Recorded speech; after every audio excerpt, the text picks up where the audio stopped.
네, 안녕하십니까. ROTC 학사장교 한국사강의를 맡은 조용훈입니다.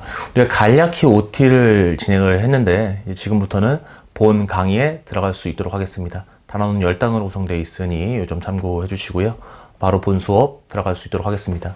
제가 지금 우리 교재를 스마트 칠판에 띄워놨는데요. 이 교재를 읽으면서 설명해 드릴 수 있도록 하겠습니다. 일단 이번 단어는 개화정책과 열광의 이권 침탈 파트에 있는데요.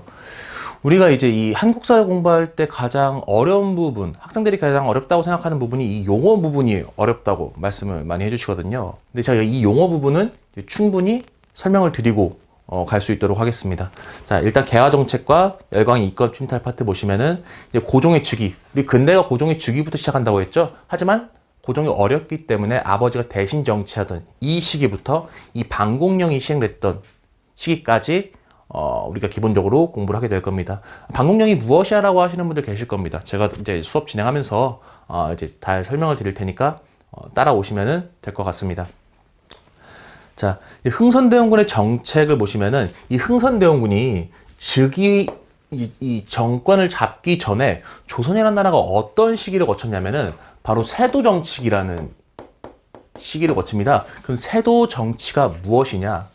자, 1800년에 우리가 잘 아는 정조 임금이 죽어요. 그래서 1863년에 지금 우리 흥선대원군이 집권을 하게 되는데 이 63년간의 시기가 세도정치기예요.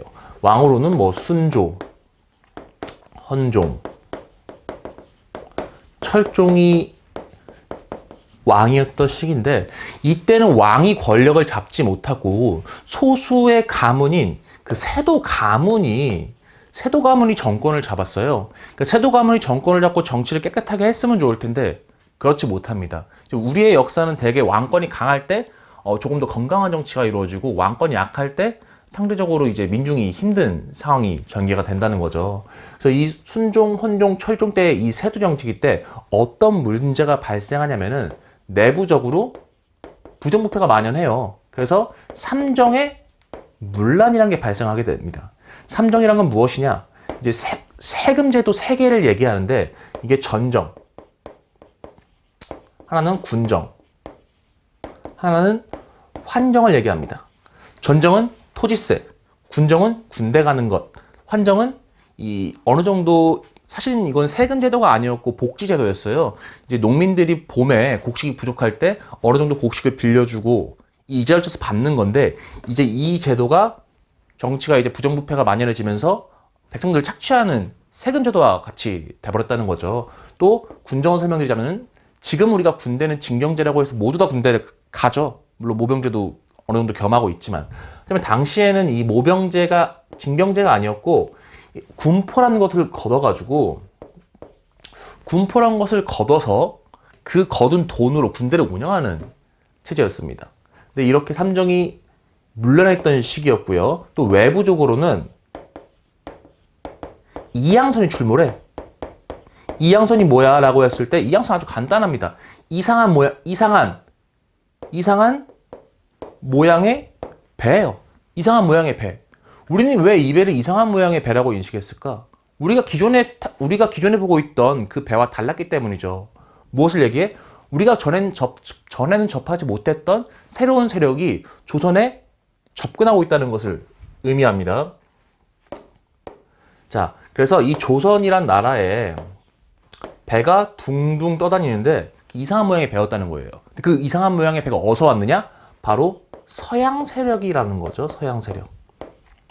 그래서 우리는 전통적으로는 우리는 주로 중국만 많이 신경 쓰는 외교를 폈어요. 좀 더 하면은 일본도 좀 신경 쓰고 만주지방도 좀 신경 쓰고 동남아랑 조금 교류가 있었는데 요 정도 세계에서 우리는 이 외교 정책을 폈는데 이 근대 시기에 접어들어서는 서양 세력과도 접촉이 시작됐다는 거죠.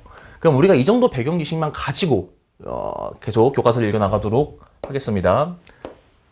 자, 19세기 조선의 정세. 세도 정치의 삼정의 문란으로 다수의 밀란이 발생했다. 정치가 부정부패하니까 이 민중들이 봉기하고 있는 것이에요. 그리고 열강들의 통상 요구와 이양설이 출몰하기 시작했다. 조선은 서양 세력과 접촉하고 그 서양 세력은 조선과의 교역을 요구하고 있었던 거죠. 자, 서양 세력들이 동양으로 침투하는 것은 경제적 이득을 얻기 위해서인 목적이 가장 큽니다. 그렇기 때문에 끊임없이 교육을 요구해요. 이 동아시아에서는 이제 중국, 일본, 한국만 놓고 얘기하자면 한국이 가장 늦게 이 개항을 하게 됩니다. 그 부분 참고해 주시고요. 자, 이 흥선대원군은 이 세도 정치기에 어지러운 상황 속에서 정권을 잡았어요. 근데 이 흥선대원군은 이제 흥청망청 놀고 자신의 권력을 과시하려고만 했던 사람은 아니고 이 잘못된 세도 정치기의 폐단을 시정하려고 했다는 거죠. 개혁하려고. 그래서 어떻게 개혁하냐? 이 세도 가문 중에 가장 주요 세력인 안동 김씨 세력을 정계에서 몰아냅니다. 그 다음에 능력에 따라 인재를 등용해요. 근데 이 세도 정치계에는 과거 제도가 굉장히 문란했는데 이때는 과거 제도가 어느 정도 정상적으로 가동됩니다. 혹시 이걸 부활이라고 표현하기도 합니다. 근데 과거 제도가 없어졌던 것은 아니고 이 정상적으로 돌아가지 못했다는 거죠. 하지만 이 흥선대원군 때는 정상적으로 좀 가동이 되었다라는 것입니다.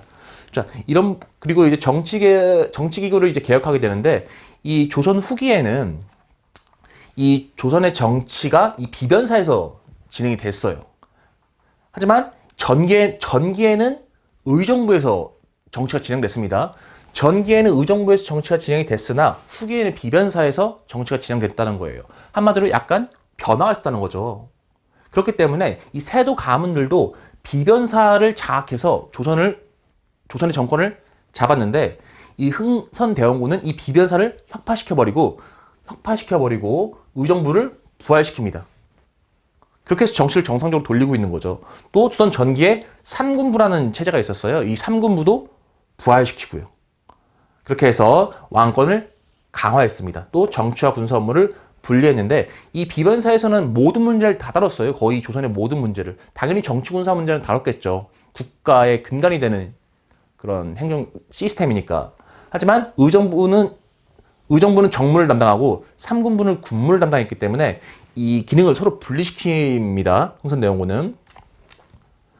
그 다음 새로운 통치 질서를 정비합니다.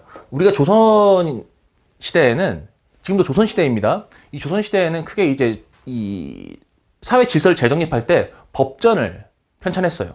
그래서 대전 회통과 육전 조례가 편찬됐다는 걸 아시면 되는데 요거 좀 이렇게 외우십시오. 이렇게 외우십시오. 회조라고. 이런 것을 이제 두 문자 암기법이라고 하는데 이 방대한 텍스트를 모두 다 외우기가 힘들어요. 그래서 제가 외우기 쉬운 방식들을 만들어 놨습니다. 하지만 외우라는 것은 다른 말로 무엇이냐면은 시험에 나올 확률이 크다는 거예요. 아니면 속일 확률이 크다는 것. 그럼 제가 이것을 왜 회조라고 외우라고 했느냐? 제가 말씀드렸죠. 이제 조선이라는 나라가 뭐 사회 질서를 재정비할 때, 통치체제를 정비할 때 새로운 법전을 편찬한다고. 근데 정조라는 임금 때도 마찬가지였어요. 정조라는 임금 때는 대전 통편이 편찬돼요. 대전 통편, 대전 회통 헷갈리잖아요. 그래서 제가 헷갈리지 않게 회조라고 만들어 놓은 겁니다. 여러분들 회 좋아하시는 분들 배고플 때 회조라고 하잖아요. 뭐 저는 회를 좋아하지 않습니다만 그렇게 외워주시면 된다는 거죠. 배고플 때 회조. 그럼 우리가 대전 통편을 속였을 때 우리가 대전 회통을 대전 통편이라고 속였을 때 우리가 헷갈리지 않는다는 것이죠. 그렇게 외워주시고요. 제가 말씀드린 것은 꼭 교재에 필기를 해서 외워주시기를 당부드립니다. 회조입니다. 회조.